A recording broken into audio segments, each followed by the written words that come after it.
Generally microbes दोस्तों आपको सब जगह मिलते हैं। आपको चाहे वो एयर हो, चाहे वो सॉइल हो, चाहे वो वाटर हो, चाहे वो एनिमल हो, चाहे वो प्लांट हो। तो हम लोगों ने सबसे पहले तो माइक्रोब्स के बारे में पढ़ लिया, बिल्कुल सही बात। हम लोगों ने microbes in household waste पढ़ लिया, बहुत ही बढ़िया बात है। और हमने पढ़ लिया बायोगैस कैसे बनती है इससे। अगर कभी पूछा जाए कि पहली एंटीबायोटिक डिस्कवर किसने की, तो आंसर आएगा फ्लेमिंग। मगर ये पूछा जाए कि पहली एंटीबायोटिक वर्ड किसने दिया, तो वर्ड किसने दिया। अभी जो प्राइमरी इफ्लुएंट और प्राइमरी स्लज है, इसको तो आप अलग कर लेते हो क्योंकि ये तो सॉलिड वॉलिड हो गया। अब जो भी कुछ बचा हुआ है उसको आगे सेकंड इस वाले टैंक के अंदर ट्रांसफर कर देते हैं। हेलो माय डियर फ्रेंड्स, क्या हाल चाल, कैसे हैं आप सब? बहुत ही अच्छे होंगे। तो मेरे ख्याल से पढ़ाई वढ़ाई सब लोग मस्त चल रही होगी और स्वागत करता हूं एक और माइंड मैप सीरीज में। दोस्तों हम लोगों ने बहुत सारे छोटे छोटे क्वेश्चंस वगैरह, बहुत सारे छोटे छोटे पॉइंट्स वगैरह डिस्कस किए। और सबसे बड़ी खास बात, एक चैप्टर को कितना अच्छे तरीके से पढ़ा जा सकता है बहुत ही शॉर्ट टाइम में, जिसके अंदर हमें केवल एक रिवीजन की जरूरत होती है, वो बड़ा इंपॉर्टेंट होता है। और आप लोग में से बहुत सारे बच्चे कह रहे होंगे हर्षित सर ये वाला लोग क्यों? दोस्तों सिलेक्शन की बात हो रही है ना, तो दोस्तों बन ठन के तो आना पड़ेगा। क्यों, क्या कहते हो? बात तो सही है ना। तो दोस्तों अर्ज किया है इसी बात पे एक शेर और चालू करते हैं फिर हमारा सेशन। कि जिनके आते भी नहीं थे जवाब, कि जिनके आते भी नहीं थे जवाब, उनके अब सलाम आने लगे हैं। कि जिनके आते भी नहीं थे जवाब, उनके सलाम आने लगे हैं। कि मेरा वक्त क्या बदला, नीम के पेड़ पे आम आने लगे हैं। तो दोस्तों बस इतनी सी बात, वो सब लोग वापस से आएंगे, ध्यान रखना। जिन्होंने आपसे कभी रिश्ता तोड़ दिया हो, जो आपसे बात नहीं कर रहे हो, मगर सीधी सी बात एक ही है बेटा, क्या कि बोल के नहीं करके दिखाना है।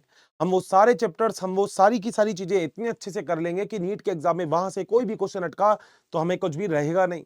अच्छा, इस पूरे सेशन में मैं आपको एक बात बता देता हूं कि यहाँ पर जो भी हम चैप्टर पढ़ने वाले हैं उसके अंदर मैंने जो आपका बायोलॉजिकल क्लासिफिकेशन है वहां से भी मैंने कुछ चीज उठाने की कोशिश की है।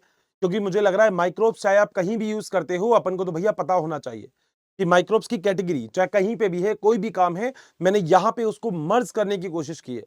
नो डाउट लेक्चर बहुत छोटा रहेगा क्योंकि चैप्टर भी बहुत छोटा है, मगर मैं कोशिश ये करूंगा कि इस चैप्टर में से कोई भी चीज अब रटो बिल्कुल भी नहीं। कोशिश करेंगे कि हम हर एक चीज को समझाने की। तो क्या शुरू करें? आइए चलिए शुरू करते हैं। दोस्तों सबसे पहले हम लोग यहां पे बात करने वाले हैं कुछ बेसिक और शानदार टॉपिक्स के बारे में। अगर इनफैक्ट देखा जाए तो सबसे पहले तो यहां पे बात आती है माइक्रोब्स के बारे में, जो हमारा बेसिक पॉइंट है कि माइक्रोब्स एग्जैक्टली क्या होता है। बेटा हम लोग जानते हैं माइक्रोब्स के अंदर क्या क्या चीजें इंक्लूड होती है। बैक्टीरिया, फंजाई, प्रोटोजोआ और प्रियॉन्स, ये सारी की सारी चीजें माइक्रोब्स है। माइक्रोब्स ऐसी चीजें हैं जो आप नेकेड आई से विजुअलाइज नहीं कर सकते, वो माइक्रोब्स की कैटेगरी में आता है। तो माइक्रोब्स दोस्तों जनरली वो है जो आप नेकेड आई से विजुअलाइज नहीं कर सकते हैं। अब जनरली माइक्रोब्स दोस्तों आपको सब जगह मिलते हैं। आपको चाहे वो एयर हो, चाहे वो सॉइल हो, चाहे वो वाटर हो, चाहे वो एनिमल हो, चाहे वो प्लांट हो, आपको microbes found everywhere, each and everywhere आपको माइक्रोब्स इजीली मिल जाते हैं। Small organism that can not be seen by the naked eye, तो ऐसे बहुत छोटे छोटे ऑर्गेनिज्म जो नेकेड आई से नहीं देखे जाते, हम उन्हें क्या बोलते हैं? माइक्रोब्स। देखो नॉर्मली हाथी को देखने के लिए तो माइक्रोस्कोपी नहीं चाहिए ना बेटा।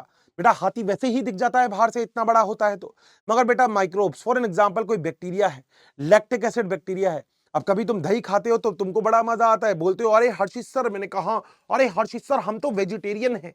बेटा मैंने कहा ये लैक्टिक एसिड बैक्टीरिया है, जरा माइक्रोस्कोप में डाल के तो देख मेरा मुन्ना, इसमें देखो सच बता रहा हूं ऐसी चीजें चलती हुई दिखाई देगी तो कि तू खुद ही कहेगा अरे हर्षित सर क्या खा लिया मैंने। बेटा पता है ये देश ही ऐसा है और आपकी अपनी सोच भी थोड़ी सी ऐसी है। हमारे यहाँ पे क्या होता है, जो बेटा वेजिटेरियन बोलता है मैं अपने आप को प्योर वेजिटेरियन हूं, कुछ कहते हैं नहीं नहीं नहीं मैं प्योर वेजिटेरियन नहीं हूं, मैं थोड़ा बहुत नॉन वेज भी खा लेता हूं। मगर बेटा ऐसे ही कुछ चीजें होती है। मेरी सिस्टर है दोस्तों, वो एग खाती है तो वो बोलती है अरे भैया मैं भी वेजिटेरियन हूं। अरे मैंने कहा तू तो एग खाती है, कह रहा तो भैया मैं एग खाती हूं तो मैं एगिटेरियन हूं। बेटा ये बहुत बढ़िया है। तो फिर जो चिकन खाता है वो चिकनटेरियन, जो मटन खाता है वो मटनटेरियन। तो इस अर्थ पे कोई भी नॉन वेजिटेरियन तो है ही नहीं। क्या ऐसा हो सकता है क्या? नहीं ना। तो इसका मतलब तो हम लोग ये बात मानते हैं कि माइक्रोब्स ऐसी चीज होती है जो हम नेकेड आई से विजुअलाइज नहीं कर सकते, बहुत ही छोटी चीज माइक्रोब्स कहलाती है। आओ जरा आगे चलते हैं। बेटा माइक्रोब्स के अंदर एक सबसे बड़ी चीज है माइक्रोब्स हाउस होल्ड प्रोडक्ट, यानी कि घर के अंदर भी हम माइक्रोब्स को कैसे यूटिलाइज कर सकते हैं, वो बड़ा इंपॉर्टेंट पॉइंट हो जाता है। सबसे पहले बात तो जो यहाँ पे होता है ना, वो होता है मिल्क। दोस्तों मिल्क को लैक्टिक एसिड बैक्टीरिया जो होता है, जिसे हम लैक्टोबैसिलस बोलते हैं, वो कर्ड में कन्वर्ट कर देता है। और जो कर्ड होता है ये विटामिन B12 की हायर अमाउंट रखता है। अगर देखा जाए for the proper digestion curd use in milk, तो हम डाइजेशन प्रॉपर करने के लिए जो कर्ड होता है उसको हम मील में यूज में लेते हैं। दोस्तों याद रखना जो मिल्क होता है इसको रूम टेम्परेचर पे बॉईल किया जाता है। ज्यादा भी आप गर्म मत करिएगा, आप रूम टेम्परेचर पे बॉईल करते हैं, जिससे क्या होगा जो मिल्क होगा वो कर्ड में कन्वर्ट हो जाएगा, क्योंकि जो माइक्रोब्स है ना, उस माइक्रोब्स का नाम है लैक्टिक एसिड बैक्टीरिया, जो कैसीन प्रोटीन मिल्क में प्रेजेंट होता है उसको ब्रेक करने का काम करता है। Got it? आगे चलते हैं बेटा। जनरली दूसरा प्रोडक्ट होता है जिसे हम बोलते हैं ब्रेड, जो कि एक फर्मेंटेड प्रोडक्ट है। इसके लिए ईस्ट सबसे इंपॉर्टेंट है, जो हम फंजाई के अंदर पढ़ चुके हैं बायोलॉजिकल क्लासिफिकेशन में, जिसका साइंटिफिक नेम है सैकरोमाइसिस सर्वाइसी। और इसी को ही बेकिंग कंपनी में काम में लिया जाता है तो बेकर ईस्ट बोलते हैं, फर्मेंटर कंपनी में काम में लिया जाता है तो इसे हम फर्मेंटर ईस्ट भी बोलते हैं। जानते होंगे आप सब फर्मेंटेशन क्या है? रॉ मटेरियल को जब प्रोडक्ट में कन्वर्ट करते हैं ऑक्सीजन की एब्सेंस में और माइक्रोब्स की प्रेजेंस में, that process is called as a fermentation. आगे चलते हैं बेटा। बैक्टीरियल फर्मेंटेट करता है anaerobic digestion, absence of oxygen. Prepare कर सकते हैं हम डफ और इडली को, जो कि पफ बनता है due to the CO2 formation. कई बार आपने इडली वगैरह का देखा होगा, जो घोल वगैरह होता है उसके अंदर आपको बबल वगैरह से कुछ दिखाई देते हैं, पफ दिखाई देते हैं, वो किसकी वजह से होता है? CO2 की वजह से। साथ साथ दोस्तों हम लोग टॉडी भी बनाते हैं, जो कि पाम ट्री से ऑब्टेन होती है। तो ये इंडिया की कुछ जगह पे बहुत ही इंपॉर्टेंटली, मतलब ट्रेडिशनल तरीके से यूज में ली जाती है। अगली चीज बेटा, हम स्विस चीज बनाते हैं, जो कि अगर देखा जाए तो प्रोपियोनी बैक्टीरियम शर्मानी से बना जाता है, और रॉक 40 चीज ही बनता है, जो पेनिसिलियम रॉक 40 से हम लोग जनरली ऑब्टेन करते हैं। तो देखा जाए तो मैं आपसे ये बात बोल सकता हूं कि माइक्रोब्स ऐसा नहीं कि केवल और केवल हमें नुकसान पहुंचा रहे हैं। आप लोगों ने देखा होगा ह्यूमन हेल्थ एंड डिजीज में हमने डिफरेंट टाइप के माइक्रोब्स के बारे में बात की थी, जो ह्यूमन बीइंग को नुकसान पहुंचा रहे हैं। इनफैक्ट अगर बायोलॉजिकल क्लासिफिकेशन भी आपने पढ़ा है तो वहां पे भी कई सारे माइक्रोब्स है। जैसे टिटनेस करने का काम क्लॉस्ट्रीडियम टिटेनी करता है, जैसे टाइफाइड करने का काम साल्मोनेला टाइफी करता है। मगर यहाँ पे हम जितने भी माइक्रोब्स पढ़ेंगे वो सारे वेलफेयर वाले पढ़ेंगे, क्योंकि चैप्टर का नाम ही यही है कि माइक्रोब्स इन ह्यूमन वेलफेयर, कि ऐसे कौन कौन से माइक्रोब्स है जो ह्यूमन को बेनिफिट करते हैं, ह्यूमन को फायदा पहुंचाते हैं। तो पहली दो चीजें क्लियर हो गई। आगे दोस्तों बड़ा ही इंपॉर्टेंट पॉइंट है नीट पॉइंट ऑफ व्यू से, that is the biogas formation. अगर आपको याद हो तो मैंने जब आपको पढ़ाया था बायोलॉजिकल क्लासिफिकेशन, तब मैंने आपसे एक बात बोली थी। मैंने कहा बायोलॉजिकल क्लासिफिकेशन में हम लोग आर्की बैक्टीरिया के बारे में बात करते हैं, और आर्की बैक्टीरिया के 3 टाइप हमने पढ़े थे, थर्मोएसिडोफाइल्स, हेलोफाइल्स और मिथेनोजन। अगर आपको याद हो तो तीसरा टाइप जो था मिथेनोजन, वो मीथेन गैस प्रोड्यूस करता था, जिसे हम CH4 गैस बोलते हैं। तो यहाँ पे अगर हम आर्की बैक्टीरिया की बात करते हैं, और वो कौन सा है? मिथेनोजन या मिथेनोबैक्टीरियम होता है। रॉ मटेरियल क्या होता है? सेल्यूलोज का वेस्ट होता है। तो जहां पे से भी वेस्ट वगैरह ऑब्टेन होता है, सेल्यूलोज का वेस्ट वगैरह, चाहे वो सब्जी मंडी से हो, सब्जी मंडी जानते हो ना, वेजिटेबल की जो मार्केट वगैरह होती है, वहां से भी आप ला सकते हो, घर का भी वेस्ट निकाल सकते हो। तो ये सारा waste, agriculture waste, household waste, ये सारे वेस्ट आप यूज के में ले सकते हो। और लेने के बाद यहाँ पे प्रोडक्ट क्या बनेगा? मीथेन गैस बनेगी, जिसे हम बायोगैस भी बोलते हैं। क्या बोलते हैं? बायोगैस। और साथ साथ कौन बनेगी? Carbon dioxide. दोस्तों इंडिया के 2 ऑर्गेनाइजेशन इसके ऊपर काम कर रहे हैं, KVIC और IARI। KVIC का प्रॉपर नाम है khadi and village industrial commission, और IARI है Indian agriculture research institute. If I am not wrong तो IARI का मेन ऑफिस पूसा में है, दिल्ली में। ठीक है, तो ये भी बड़ा इंपॉर्टेंट है, स्टार वाले पॉइंट है। मैंने यहाँ पे दोनों जगह स्टार लगा दिया है। क्या चल सकते हैं आगे? पक्का यहां तक सारा पॉइंट क्लियर है? अब आइए जरा आगे चलते हैं। बेटा बायोगैस के अंदर होता क्या है? इस तरीके का एक चैम्बर होता है जो ब्रिक्स वगैरह लगा रखी है, यानी कि जमीन के नीचे होता है, अंडरग्राउंड होता है, जिसमें 2 चैम्बर होते हैं, इनलेट और आउटलेट। इनलेट चैम्बर वो होता है जिसमें रॉ मटेरियल डाला जाता है। तो काउडंग वगैरह आप ज्यादा यूज में लेते हैं। हर्षी सर, हम काउडंग को क्यों ज्यादा यूज में लेते हैं? बेटा अगर आपको पता हो तो ये वाली बात तो बायोलॉजिकल क्लासिफिकेशन में भी थी।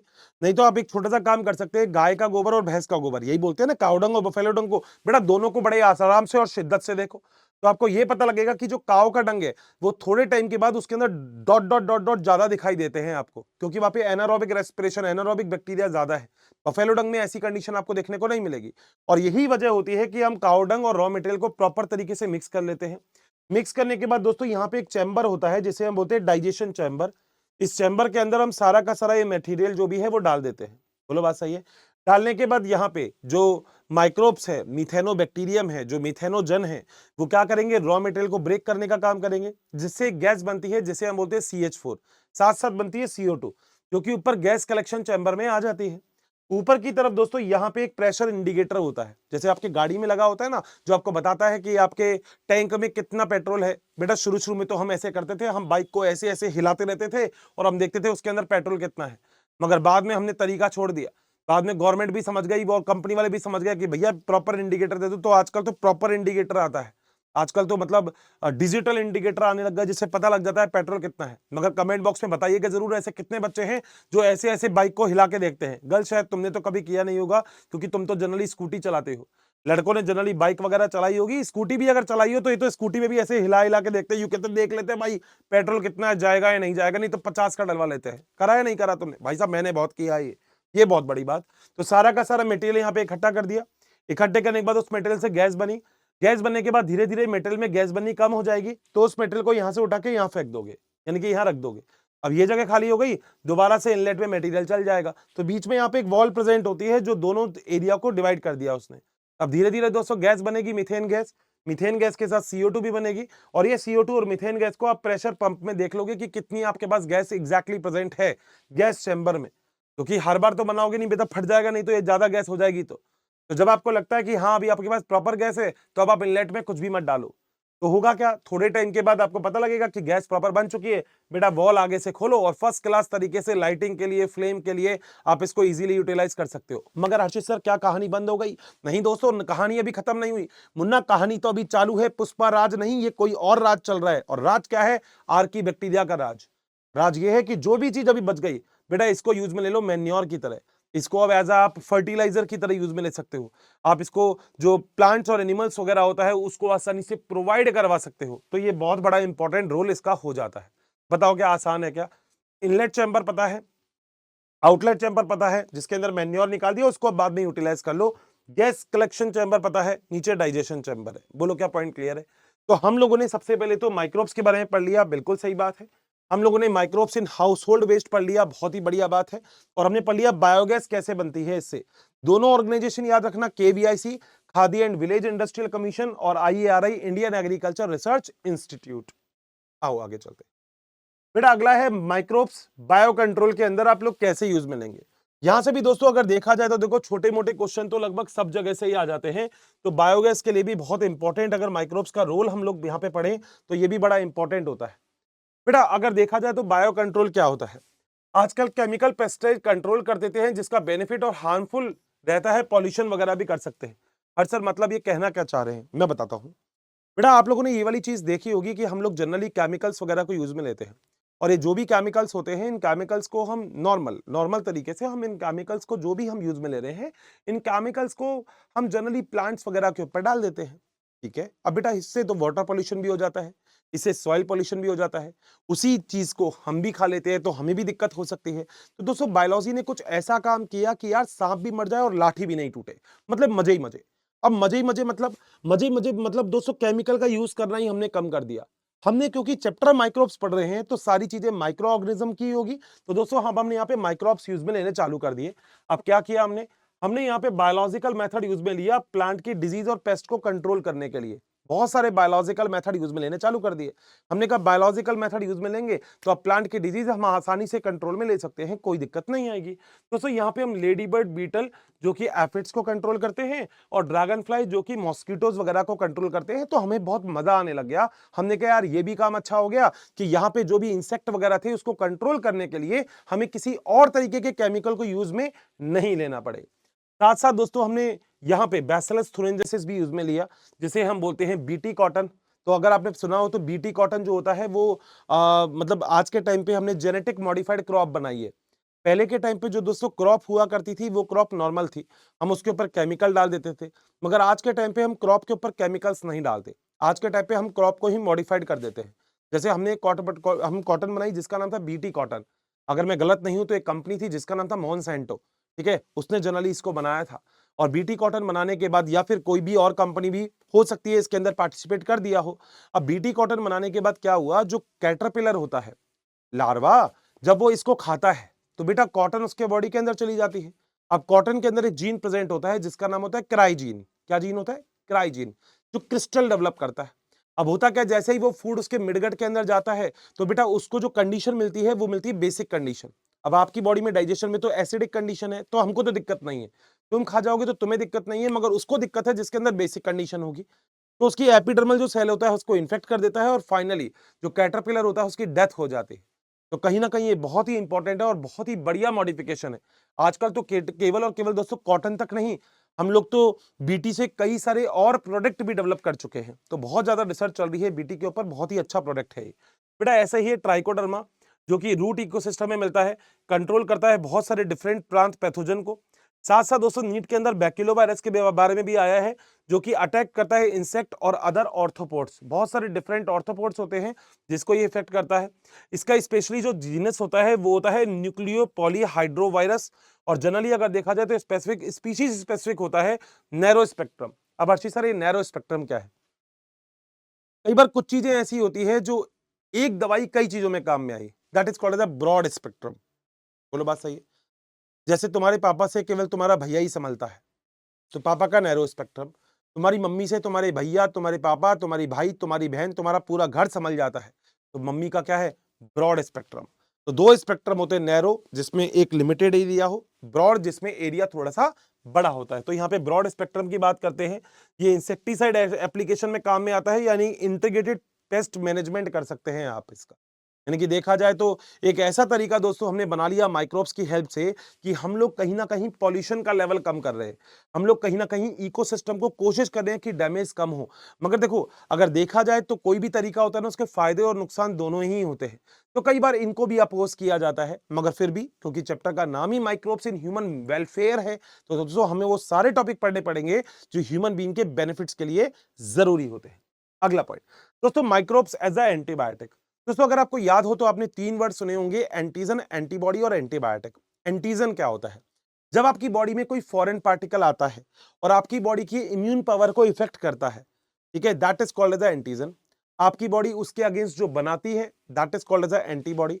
और जो आपकी बॉडी में बाहर से लिया जाता है, जो किसी एक ऑर्गेनिज्म से बनता है, किसी दूसरे ऑर्गेनिज्म को किल कर देता है, that is called as a antibiotic. तो तीन चीजें हो गई, कौन कौन सी? Antigen, antibody, antibiotic. Wow sir क्या बात है, ये तीनों चीज तो बड़ी शानदार है। बस, तो जो बॉडी की इम्यून पावर को छेड़ता है एंटीजन, जो आपकी बॉडी बनाती है एंटीबॉडी, जो किसी एक ऑर्गेनिज्म से बनता है, किसी दूसरे ऑर्गेनिज्म को किल कर देता है, एंटीबायोटिक। याद हो गई तीनों? अब अगली चीज सुनो बेटा, वर्ड कभी भी आए, वर्ड एंटीबायोटिक गिवन बाय, तो आपका आंसर है वॉक्समैन। याद रखना, मैंने ऊपर अलग से लिख रखा है रीजन। अगर वर्ड एंटीबायोटिक गिवन बाय होगा तो पहला ऑप्शन फ्लेमिंग होगा, और मैं 100% जाता हूं क्योंकि तुम मेरे बच्चे हो, तो मैं 100% जानता हूं कि तुम यूं कहोगे अरे फ्लेमिंग ही सही है। बेटा चौथा ऑप्शन वॉक्समैन होगा। अगर कभी पूछा जाए कि पहली एंटीबायोटिक डिस्कवर किसने की, तो आंसर आएगा फ्लेमिंग। मगर यह पूछा जाए कि पहली एंटीबायोटिक वर्ड किसने दिया, तो वर्ड किसने दिया? वॉक्समैन ने। अब ये सिंथेसिस होती है एक ऑर्गेनिज्म से और दूसरे ऑर्गेनिज्म को किल कर देती है, और वॉक्समैन ने इसके बारे में बताया था। दोस्तों ऐसी एंटीबायोटिक जो बैक्टीरिया से मिलती है वो तो स्ट्रेप्टोमाइसिन है, और जो फंगस से मिलती है वो कौन सी है? पेनिसिलिन। तो मेरे ख्याल से आपको ये याद भी होगी, और नहीं याद है तो मैं यहाँ पे लिख देता हूं। अगर आपने फंगस से है तो फ्लेमिंग थे एक साइंटिस्ट, और इन फ्लेमिंग से हमें किसमें मिलती? हमें मिलती पेनिसिलियम नोटेटम से। क्या मिली थी? हमें मिली थी पेनिसिलिन। तो अगर बैक्टीरिया से कभी पूछा जाए तो आपका आंसर है स्ट्रेप्टोमाइसिन, और फंगस से पूछा जाए तो आपका आंसर क्या है? पेनिसिलिन। दोस्तों वैसे पेनिसिलिन नोटेटम से पेनिसिलिन कम अमाउंट में मिलती थी, तो फिर बाद में हम लोगों ने पेनिसिलिन नोटेटम को बंद करके हमने पेनिसिलियम क्राइसोजेनम को यूज में लेना चालू कर दिया, क्योंकि इससे इससे ज्यादा अमाउंट में मिलती है हमको पेनिसिलिन। Got it? अगली चीज, फर्मेंटेशन। रॉ मटेरियल को प्रोडक्ट में कन्वर्ट कर देते हैं, आपको पता है वो फर्मेंटेशन कहते हैं। जैसे अल्कोहल प्रोडक्शन, हम जिन बनाते हैं राई से, हम राई स्केल पे, और वोदका के लिए हम पोटैटो मोलासेस यूज में ले सकते हैं। दोस्तों डिस्टिलेशन किन किन चीजों में रिक्वायर्ड नहीं होती? बार्ले फर्मेंटेशन बियर में, और ग्रेप फर्मेंटेशन वाइन में। बोलो क्या पॉइंट क्लियर है क्या? ये छोटी सी बात है जो आप लोगों को थोड़ी सी याद रखनी है। आइए जरा आगे चलते हैं। अगली चीज बेटा, कई सारे केमिकल भी होते हैं जो हमको यहां से यानी कि माइक्रोब से मिलते हैं। जैसे अगर मैं केमिकल्स की आपसे बात करता हूं, तो यहाँ पे केमिकल्स में सबसे पहले एसिटोबैक्टर एसिटी से आपको एसिटिक एसिड मिलता है, लैक्टोबैसिलस से लैक्टिक एसिड मिलता है, क्लोस्ट्रीडियम बुटियलिकम से आपको ब्यूटायरिक एसिड मिलता है, एस्परजिलस नाइजर से आपको सिट्रिक एसिड मिलता है। तो ये कई सारे केमिकल्स हैं जो आपको डिफरेंट टाइप के बैक्टीरिया से ऑब्टेन होते हैं। इनफैक्ट एस्परजिलस नाइजर का, एसिडोबैक्टर एसिटी का, लैक्टोबैसिलस का, इनके तो रोल भी बहुत ज्यादा है। लैक्टोबैसिलस तो आपको पता ही है, लैक्टिक एसिड तो, ठीक है ना। आओ जरा आगे चलते हैं। बेटा अगली चीज है, जो माइक्रोब्स है उसके और भी बहुत सारे रोल होते हैं। क्या रोल है जरा ध्यान से देखना, क्योंकि आपके लिए बड़ी शानदार चीज है ये। यहां से ही सारे के सारे पॉइंट आप लोग क्लियर कर सकते हैं। दोस्तों माइक्रोब से हमको लाइपेज मिलता है, और जो लाइपेज मिलता है ये डिटर्जेंट के अंदर यूज में आता है, स्ट्रेन को रिमूव कर सकते हैं इससे हम, ठीक है।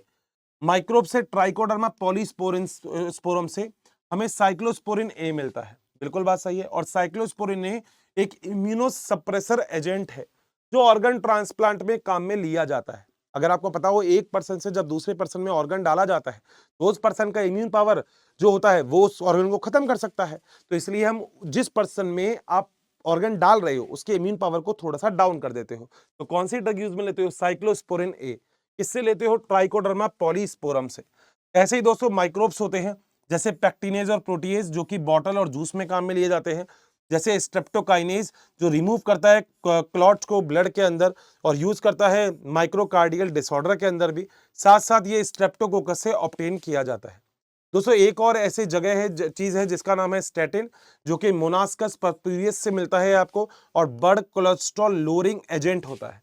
अगर आप ध्यान से, मेरे ख्याल से अगर आपने ढंग से पढ़ी होगी 12th क्लास भी, तो आपको याद होगा, आपने जितने भी पढ़े हैं इनमें से बहुत सारे तो आपने ह्यूमन हेल्थ एंड डिजीज में सुन भी लिए होंगे, या फिर जब आपने ह्यूमन फिजियोलॉजी पढ़ी थी तब भी नो डाउट कुछ ना कुछ चीजें तो आई गई होगी। तो याद रखना ये सारी चीजें बड़ी इंपॉर्टेंट है, स्क्रीनशॉट ले लिया कीजिए। बड़ी ही इंपॉर्टेंट साइक्लोस्पोरिन है, बहुत ही शानदार चीज है। साथ साथ अगर मैं आपसे बात करूं तो ब्लड कोलेस्ट्रॉल लोअरिंग एजेंट भी अपने लिए बहुत इंपॉर्टेंट है, नाम है उसका स्टैटिन। साथ साथ अगर देखा जाए तो ब्लड के क्लॉट को रिमूव करने का काम भी कौन करता है? स्ट्रेप्टोकाइनेज भी। तो यहाँ पे कुछ एग्जाम्पल बड़े इंपॉर्टेंट हो जाते हैं, और याद रख लीजिएगा दोस्त, देखो एक्स्ट्रा कुछ नहीं होता, आपको पता है। आपको पता है कि हम कई बार ऐसा बोलते हैं कि नीट के अंदर वो ही पढ़ो जो एनसीईआरटी में है, मगर बेटा कई बार साइड बाय साइड की चीज भी पढ़ लेनी चाहिए। जैसे आपको पता होगा कि सेल वाले चैप्टर में पी और क्यू आर्म के बारे में कहीं भी नहीं दे रखा, मगर बेटा क्वेश्चन तो आया हुआ है पी और क्यू आर्म का। तो जब आया हुआ है तो हमें फिर पढ़ना है वो। बोलो क्या पॉइंट क्लियर है? आ जाओ आगे चलते हैं। बेटा माइक्रोब्स फर्टिलाइजर के लिए भी यूज में लिए जाते हैं। फर्टिलाइजर का मतलब सॉइल की जो पावर होती है उसे इंक्रीज करना, सॉइल की प्रोडक्टिविटी को इंक्रीज करना ही फर्टिलाइजर होता है। तो ऑर्गन जो इंक्रीज करता है सॉइल की फर्टिलिटी उसे हम फर्टिलाइजर बोलते हैं। ये इंक्रीज करता है सॉइल की पावर को, बिल्कुल बात सही है। बैक्टीरिया और फंगस, साइनोबैक्टीरिया, इसके लिए कई सारी चीजें यूज में ली जाती हैं, और सभी के एग्जाम्पल यहाँ पे हैं। अगर मैं माइक्रोब्स की बात करता हूं तो इंक्रीज करता है amount of nitrogen in the soil. बेटा देखो नाइट्रोजन बहुत जरूरी है प्लांट के लिए, एनिमल्स के लिए, सबके लिए, क्योंकि नाइट्रोजन आपके डीएनए का मेन कंटेंट है। नाइट्रोजन अगर देखा जाए तो आपके नाइट्रोजन बेसिस प्रेजेंट होते हैं डीएनए में, उसका मेन कंटेंट है। नाइट्रोजन प्रेजेंट है अमीनो एसिड के अंदर, क्योंकि अमाइनो, आपको पढ़ा होगा कि अमीनो एसिड जो होते हैं कार्बोक्सी और अमाइनो ग्रुप से मिलकर बने होते हैं। तो अगर अमीनो एसिड नहीं होगा तो प्रोटीन भी नहीं बनेंगे, और प्रोटीन के लिए बड़ा इंपॉर्टेंट है। अब दो टाइप के माइक्रोब्स हो सकते हैं, फ्री लिविंग जो अकेले भी सर्वाइव कर सकते हैं, एजोस्पाइरोलम और एजोटोबैक्टर, और सिम्बायोटिक में राइजोबियम और फ्रैंकिया। बोलो क्या पॉइंट क्लियर है? आ जाओ यहाँ पे। अब बेटा बात आती है साइनोबैक्टीरिया की। साइनोबैक्टीरिया सॉइल की फर्टिलिटी को इंक्रीज करती है, ये नाइट्रोजन को फिक्स कर सकती है, ये ऑटोट्रोफिक होती है। साइनोबैक्टीरिया नया नाम है, पुराना नाम इसका ब्लू ग्रीन एल्गी था। नॉस्टोक एनाबिना और ऑसिलेटोरिया से ये रिलेशनशिप कर सकती है, बिल्कुल बात सही है। इन द पैडी फील्ड्स ये बायो फर्टिलाइजर की तरह वर्क कर सकती है। बताओ क्या सारे के सारे पॉइंट यहाँ पे आ गए क्या? अब अगला आ जाओ बेटा, अगला है माइकोराइजा। और माइकोराइजा तो आपको पता भी है, माइकोराइजा क्या होता है? माइकोराइजा सिम्बायोटिक रिलेशनशिप है, किसका? यहाँ पे फंगस का है, किसके साथ? प्लांट के साथ। और फंगस भी कौन सा है? ग्लोमस है, जो एस्कोमाइसिटीज का एग्जाम्पल होता है। फंगस क्या करता है? फूड ऑब्टेन करता है, किससे? प्लांट से। बदले में प्लांट उसको बहुत ही इंपॉर्टेंट तरीके से फॉस्फोरस देता है, absorb phosphorus from the soil and pass to the plant. बोलो क्या पॉइंट क्लियर है क्या? अगला पॉइंट, ये इंक्रीज करता है प्लांट की ग्रोथ और डेवलपमेंट के लिए। Fungus provide the resistant against the root borne disease. बोलो क्या पॉइंट क्लियर है? बड़ा ही इंपॉर्टेंट है दोस्तों, क्वेश्चन यहां से उठ के आ सकता है। देखो मैं आपको लिटरली बताऊं तो यही नोट्स है। अगर ये नोट्स आपने याद करके एनसीईआरटी एक बार पढ़ ली, और मेरे ख्याल से तो ये नोट्स देखने के बाद भी आप लोग खुश हो गए होंगे, आप लोग खुद कह दोगे हर्षित सर यार सारी की सारी चीजें क्लियर हो गई, अब तो कोई टेंशन ही नहीं है। मजा आ गया, मजा आ गया, मतलब मजा आ गया। बताओ क्या यहां तक पॉइंट क्लियर है? बिल्कुल 100%। कोई दिक्कत? चल सकते हैं आगे? ठीक है, अब तो ऊपर का भी दिख रहा होगा ना। आ जाओ भाई दोस्तों आगे। आगे एक और चीज होती है जिसे हम बोलते हैं सीवेज ट्रीटमेंट प्लांट। अब सीवेज ट्रीटमेंट प्लांट क्या होता है? दोस्तों आप लोगों को पता है सीवेज के अंदर डोमेस्टिक और हाउस होल्ड वेस्ट होते हैं। अब घर से भी बहुत सारे फीकल मटेरियल वगैरह निकलते हैं जो देखा जाए तो पॉल्यूशन ही करने का काम करते हैं। अब अगर इस पॉल्यूटेड वाटर वगैरह को आप सीधा का सीधा अगर रिवर वगैरह के अंदर डाल देंगे तो दोस्तों वाटर पॉल्यूशन हो जाएगा, और हम लोग तो बिल्कुल नहीं चाहते, क्योंकि हम बायोलॉजी पढ़ रहे हैं और इनफैक्ट चैप्टर भी पढ़ रहे हैं माइक्रोब्स वाला। तो हम लोग बिल्कुल भी नहीं चाहते कि कैसे भी करके वाटर का पॉल्यूशन हो। तो हम क्या करेंगे दोस्तों, हम एसटीपी लगा देते हैं, सीवेज ट्रीटमेंट प्लांट लगा देते हैं। आपको पता होगा कि जनरली आज के टाइम पे तो ऐसा बोला जाता है कि बहुत सारी ऐसी कंपनीज जो इस तरीके का काम करती है उनको बहुत प्रमोशन मिलता है। उनको प्रमोशन क्यों मिलता है? क्योंकि गवर्नमेंट भी चाहती है कि भैया ये वाला काम करवाओ, क्योंकि वाटर का अमाउंट तो लिमिटेड है। आप तो वाटर को यूज कर लेते हो, मगर उसके बाद वाटर को यूज करने के बाद वेस्ट मटेरियल को बाहर कर देते हो, सीधा रिवर में जाता है, रिवर भी पॉल्यूटेड हो जाती है। तो कोई तरीका, बिल्कुल दोस्तों हम तरीका यूज में ले सकते हैं। और यहाँ पे सीवेज ट्रीटमेंट हम डोमेस्टिक और हाउस होल्ड जो होता है, ये सीवेज ट्रीटमेंट के लिए हम यूज में लेते हैं, डोमेस्टिक और हाउस होल्ड। बोलो बात सही है क्या दोस्तों? ये कुछ फुल फॉर्म है, वैसे तो मैं बिल्कुल नहीं कहूंगा आप सारी याद करो, मगर फिर भी अगर आप सब समझने की कोशिश करोगे तो आपके लिए आसान हो जाएगा। जैसे बीओडी, ये तो अपने काम की है, ये तो आपको याद ही याद करनी है, इसमें तो कोई भी बात है ही नहीं। बीओडी का मतलब होता है बायोलॉजिकल ऑक्सीजन डिमांड। थोड़ी देर के लिए कॉपी पेन साइड में रख के मेरी बात ध्यान से सुनना कि बीओडी क्या होती है। दोस्तों, अगर कोई भी मटेरियल यानी कि पॉल्यूटेड मटेरियल ऐसा है जिसके अंदर ऑर्गेनिक वेस्ट ज्यादा है, तो उसके अंदर ऐसे माइक्रोब्स प्रेजेंट होंगे जो ऑर्गेनिक वेस्ट को यूज कर सकते हैं, यानी कि खा सकते हैं। बोलो बात सही है? ठीक है। अब अगर ऐसे माइक्रोब्स जिनको ऑर्गेनिक वेस्ट चाहिए और वहां पे ऑर्गेनिक वेस्ट मिल रहा है, तो बेटा माइक्रोब्स की ग्रोथ तो ताबड़तोड़ होगी। सर बिल्कुल सही बोल रहे हो आप, जबरदस्त होगी माइक्रोब्स की ग्रोथ, ठीक बात है। सॉरी। अब माइक्रोब्स की जब इतनी ग्रोथ होगी तो बेटा माइक्रोब्स ज्यादा, अगर माइक्रोब्स एरोबिक रेस्पिरेशन कर रहे हैं तो माइक्रोब्स फिर ऑक्सीजन भी मांगेंगे, कह रहा है भैया मुझे ऑक्सीजन दो, मुझे ऑक्सीजन दो। अब ये जो ऑक्सीजन देने वाली बात है, this thing is called as a biological oxygen demand. उस एरिया की ऑक्सीजन की डिमांड बढ़ जाएगी। क्यों बढ़ जाएगी? क्योंकि वहां पे ऑर्गेनिक वेस्ट है, ठीक है। ऑर्गेनिक वेस्ट में एरोबिक माइक्रोब्स डेवलप हो रहे हैं, बिल्कुल। अगर एरोबिक माइक्रोब्स खाना खा रहे हैं तो उनके नंबर बढ़ेंगे, बिल्कुल। और नंबर कौन से बढ़ते हैं? लैग, लॉग, स्टेशनरी और डेथ। याद है ग्रोथ कर्व? बहुत बढ़िया। अब जब ऑर्गेनिक मटेरियल बढ़ रहा है, मतलब ऑर्गेनिक मटेरियल है, तो नंबर ऑफ माइक्रोब्स बढ़ रहे हैं। नंबर ऑफ माइक्रोब्स बढ़ रहे हैं तो उनकी डिमांड भी बढ़ रही है ऑक्सीजन की, यानी कि ऑक्सीजन की बीओडी इंक्रीज हो रही है। तो याद रखना, पॉल्यूटेड वाटर, ध्यान से सुनना, पॉल्यूटेड वाटर का बीओडी ज्यादा होता है। क्यों ज्यादा होता है? क्योंकि उसके अंदर ऑक्सीजन होती ही नहीं है, क्योंकि सारे माइक्रोब्स ऑक्सीजन खा जाते हैं। इसलिए एक ग्राफ दे रखा है आपके आगे, जिसमें बीओडी अगर ज्यादा है तो याद रखना उसकी डिसॉल्व ऑक्सीजन कम है। बोलो बात सही है? क्योंकि बायोलॉजिकल ऑक्सीजन डिमांड ज्यादा होने का मतलब वाटर मोर पॉल्यूटेड है, ये वाली बात याद रखो। High BOD, high polluted water. ये छोटा सा पॉइंट मैं मेंशन कर देता हूं यहीं पे ही, कि क्या लिख देता हूं कि अगर हाई बीओडी है तो हाई पॉल्यूटेड वाटर है।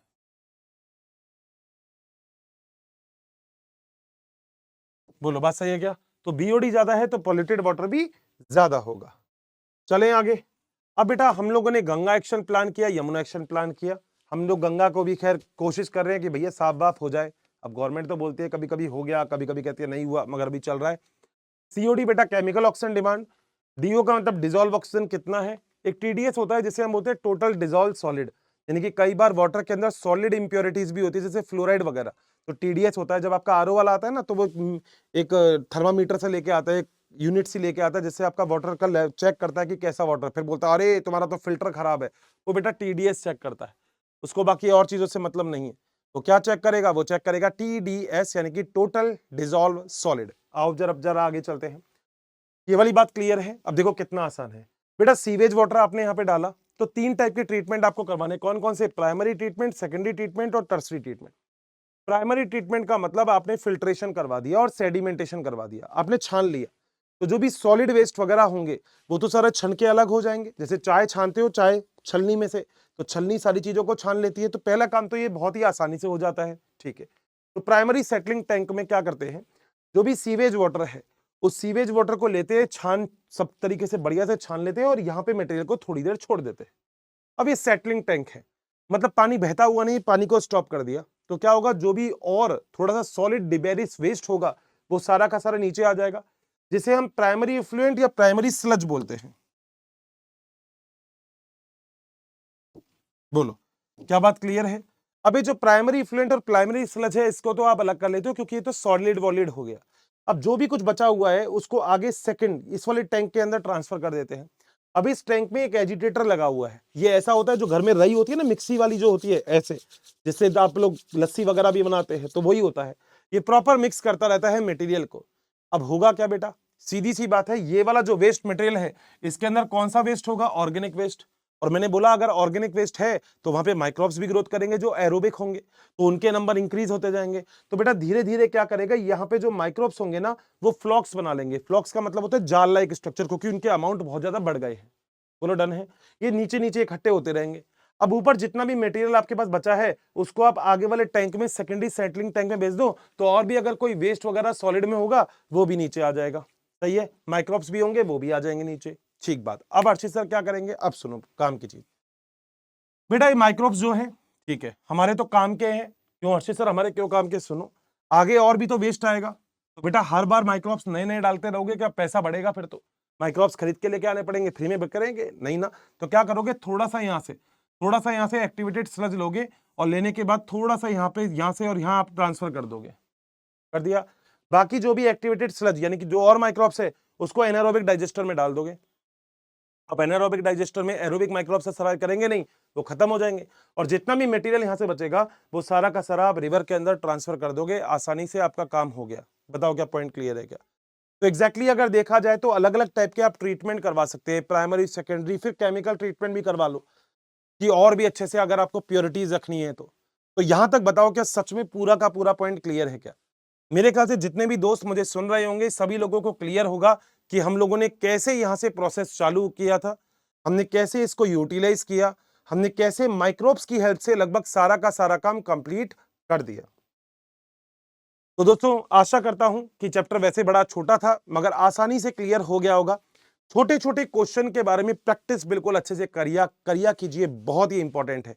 याद रखना, एक बार थ्योरी पढ़ ली, माइंड मैप देख लिया, अब बेटा क्वेश्चन उड़ाना चालू कर दो इस चैप्टर के जो भी जहां से मिले, मगर एनसीईआरटी बेस।